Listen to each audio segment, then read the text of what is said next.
Oh, what a joy it is that we can gather together again this evening and be with each other, that we can worship our great God and enjoy these times of fellowship where we can sing such wonderful songs of praise and recognition of how great it is to have a God who's there with us during the good and great times and during the more difficult and challenging times. He's always there and He never leaves us nor forsakes us.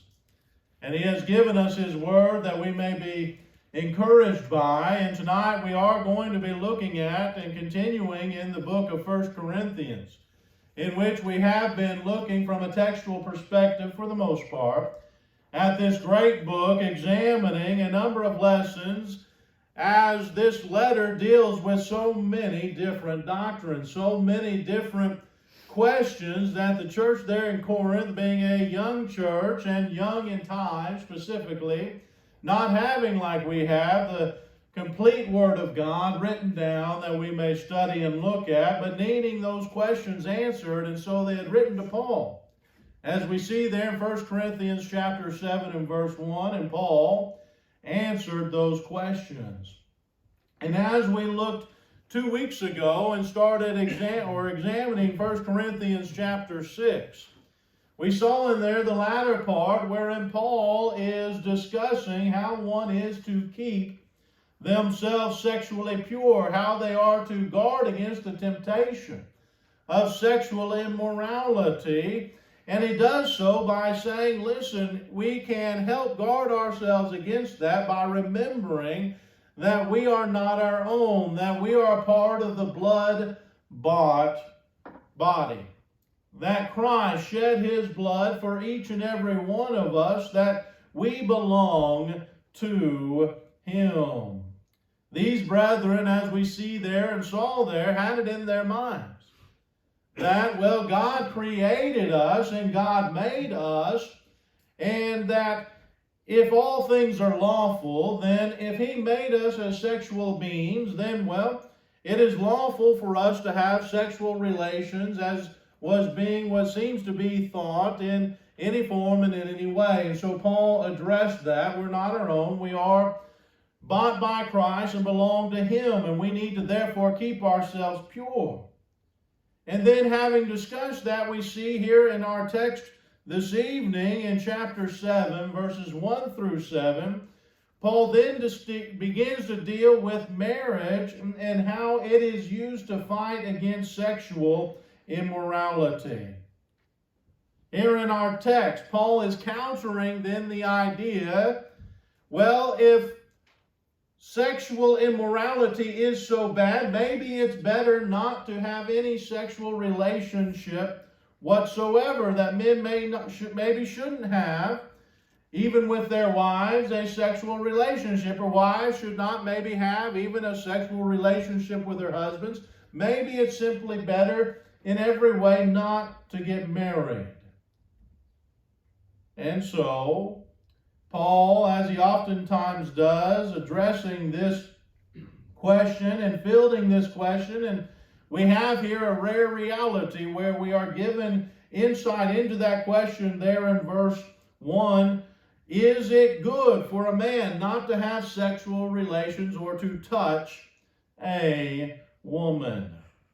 The ESV and other translations might have quotations there suggesting that maybe Paul was saying this, but that doesn't seem to be the case. No, what Paul is addressing is more likely simply a matter of what they had written in to him about. And so let's go ahead and read now 1 Corinthians chapter 7. We'll read 1 through 6 and then discuss verse 7 a moment later towards the end of the lesson. Now, concerning the matters about which you wrote, it is good for a man not to have sexual relations or to touch with a woman.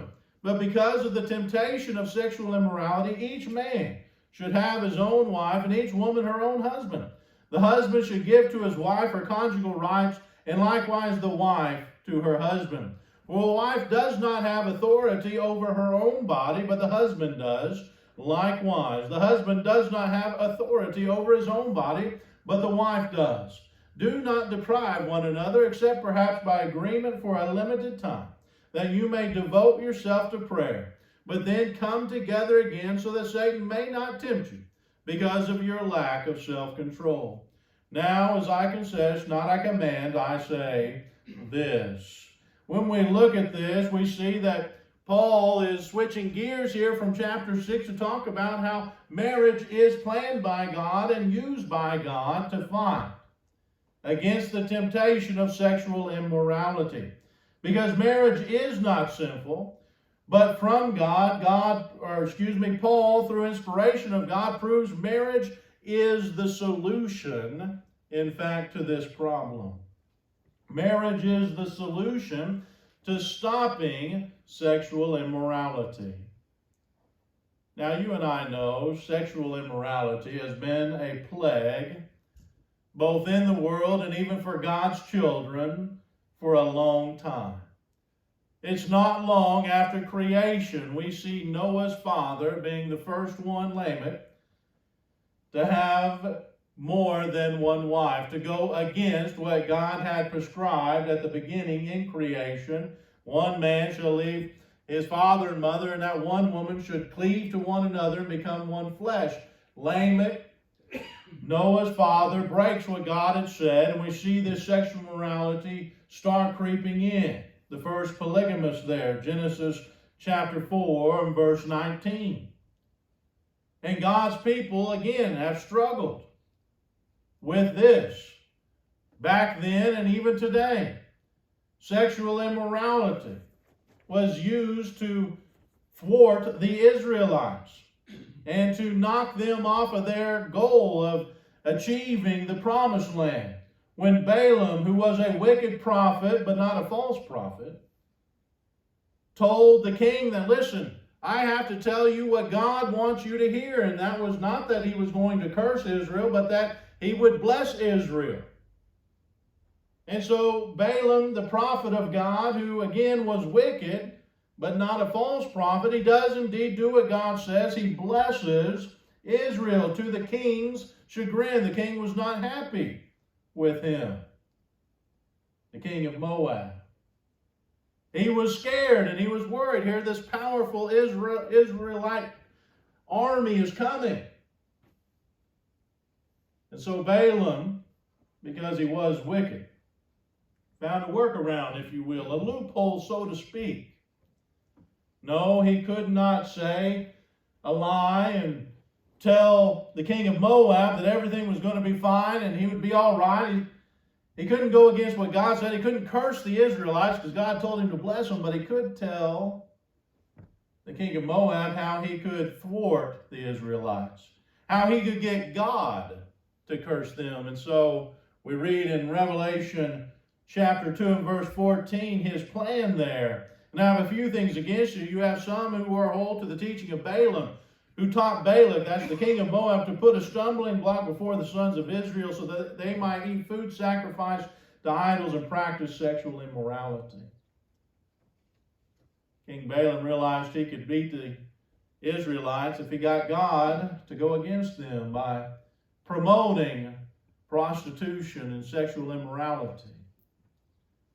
God's people have struggled with this as the world has, because Satan has used it against humanity, has used it as a powerful tool in his tool belt to tempt man and woman. The reason there is so much sexual immorality back then and even today is because marriage, especially today, is no longer held in honor. Marriage is supposed to be one of the most honorable things there are, or there is. Hebrews chapter 13 and verse 4, God declares, let marriage be held in honor among all. And yet, as you and I know, that's not always the case anymore. Boys and girls are not being raised to honor marriage, especially the marriage bed, from their parents. Too many parents, instead of raising future husbands and wives, are simply raising children. And when we look at this lesson that the great apostle Paul, inspired by God, delivers here in 1 Corinthians chapter 7, in these first 7 verses, we see Paul going back Because just like our time today, the marriage bed was not being held in honor in Corinth. In fact, as we discussed in the introductory material, Corinth was seen as a place much like Las Vegas. It was seen as Sin City.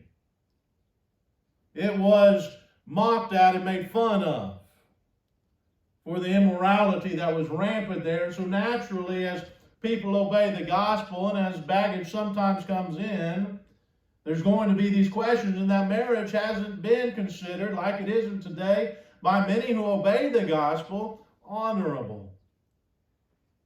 And so people struggle with sexual sin and sexual immorality. And so the Apostle Paul, in answering the question, well, listen, if there's so much issue here with sexuality, maybe it's better we just don't get married. Maybe it's better if we are married, to not have any sexual relationship, to stop it altogether. But Paul says sexual intimacy is not the problem, it's the solution when held in marriage. Notice what he says there in 1 Corinthians 7:2. But because of the temptation of sexual immorality, each man should have his own wife, and each woman should have her own husband.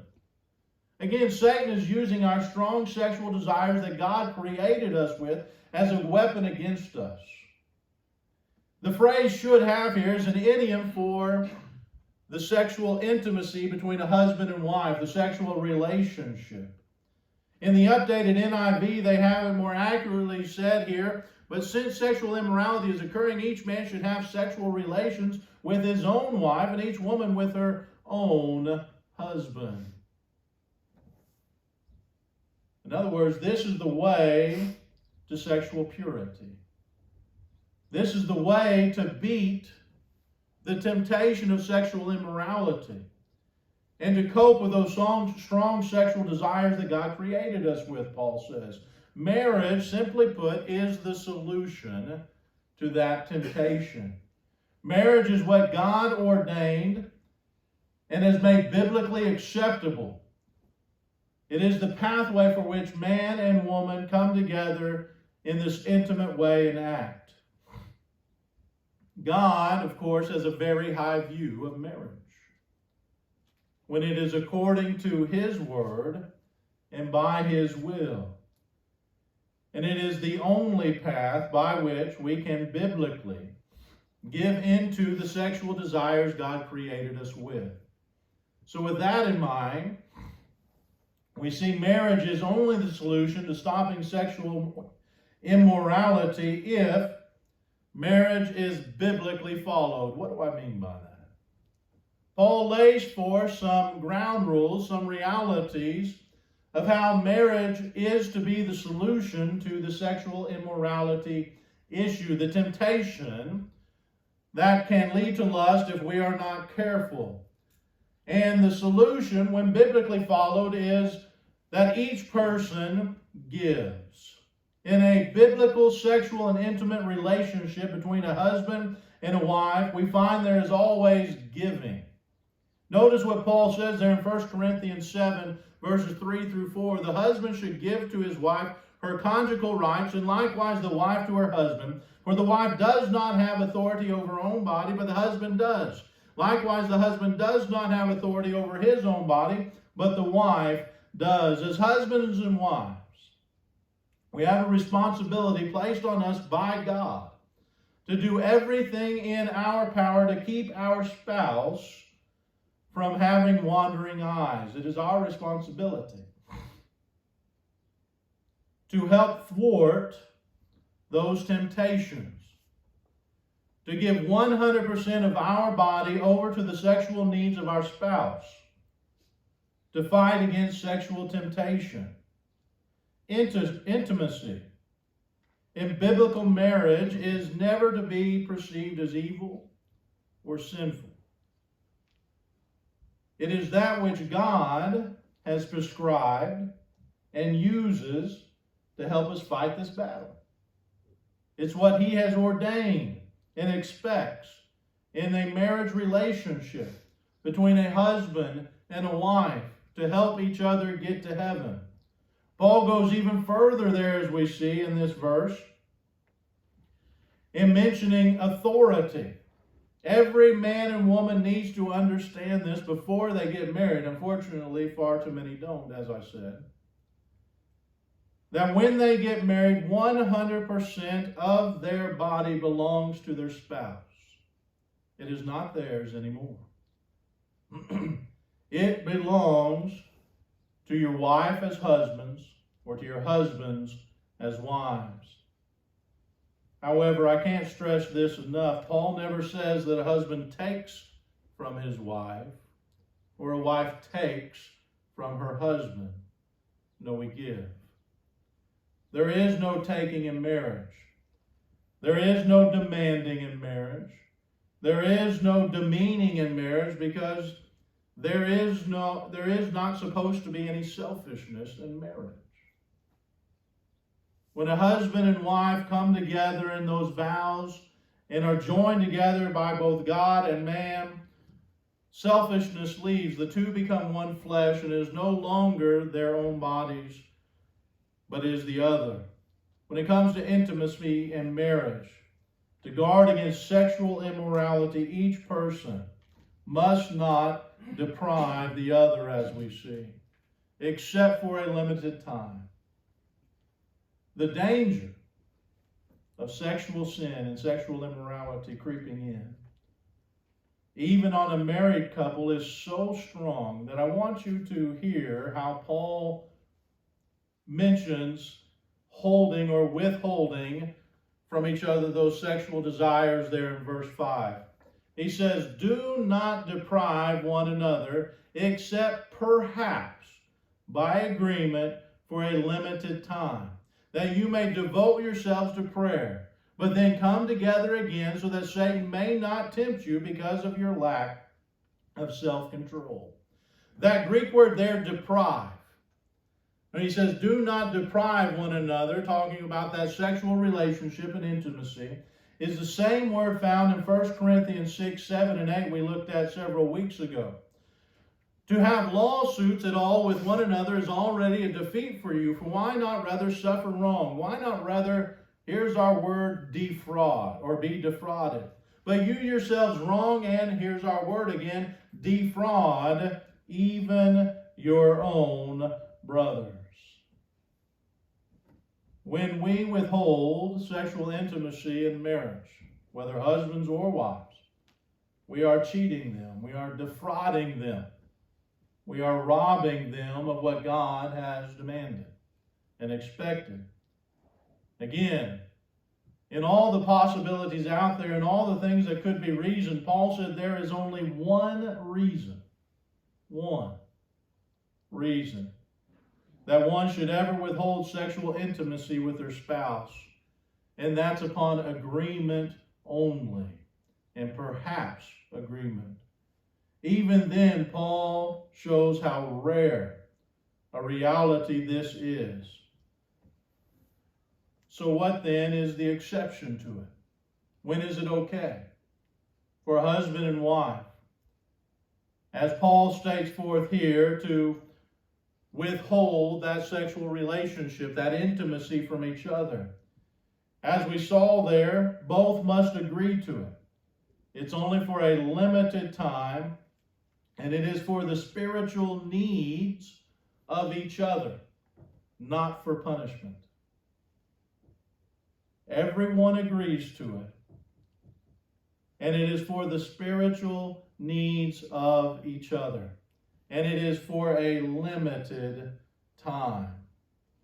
Sexual immorality can be controlled by the majority of those who simply cannot control it normally through marriage. God designed it that way. God established it for that purpose. This is why we have to be so careful telling young couples who love each other and are considering marrying each other and thinking about it, not to hold off. I can't tell you how many times parents with good intentions have tried to tell their children, listen, don't get married till after college, or when their kids say, listen, I found someone and I want to marry them and I love them and we've been talking about it and all those things. When all those desires are obvious, as you and I know and have been married, know that's a reality, and said, listen, just hold off. And then 9 months later, we see the results of that. Why? Because God said, don't hold off. We have to be careful with that. God has said through Paul that when that yearning is there, that lust is there, don't allow it to consume you. Rather, do what God has done and established for you, in need of you, and in respect of you, and your future spouse to marry. This is how that is most easily and properly controlled. A biblical married couple has a far greater chance of getting through anything in this life together than not. Marriage fights the temptation of sexual immorality. It was created and designed in such a way to do just that. And Paul here in verse 7, though he didn't start out reading it, he does conclude this very thought by admitting, listen, he wishes everyone had the same gift as him. Notice what he says there in 1 Corinthians 7, 6 through 7. Now, as a concession, not a command, I say this. I wish that all were as I myself am, but each has his own gift from God, one of one kind and one of another. What was Paul's gift? Was it that he was single and not married? No. God certainly created marriage and is certainly not telling people through Paul that he wishes they would stay single. No, that's not the case. No, Paul wished everyone was free from the need for sexual fulfillment like him. There are those, though they are few, who have this gift from God. They are not burdened by temptation for sexual fulfillment. As Paul says, but one of one kind and one of another, we each have different gifts given to us by God. And this would indeed be a gift and be contrary to the way things normally go in humanity. Some have this gift, most do not. And marriage is given by God and is not in some way some lesser spirituality. It is given by God and is honored by God and is glorified by God as that which we do to correct and curb this temptation. It is not bad. It is not evil. It is not sinful. It is good. It is right. It is according to God's word, according to his will, to help that significant other, that husband or wife that you have. Help them get to heaven and help them squash any lust that they might have. As we reflect and think about our walk with God as young people who will one day find that significant other and find that person whom they want to spend the rest of their lives with, know this: God has created that perfect time and moment where sexual immorality is not found. The most beautiful and wonderful thing of sexual intimacy in marriage is that it is God ordained and it is perfect the way he has established it. Hold off until that moment. Don't give in to the temptation, though it might be there. For those in marriage, listen, I understand, as did Paul, who most likely was married, having been a Pharisee before. He knew and realized that there are ups and downs in marriages, there are difficulties and there are challenges. But the physical, intimate relationship should never be that which is withheld or punishment, but that which is carefully and wonderfully held together in admonition and wonder and beauty. Some will have the gift of not struggling with it and can be single, and they can be of great benefit to God and his family, and so too can those who are married. As you reflect upon your walk, those who are married, fight those sexual immorality with your wife or with your husband. And those who are looking to it, see the beauty and wonder and perfectness that God has created in it. Maybe there's someone here tonight, though, who's struggling with something else or struggling with sin in general.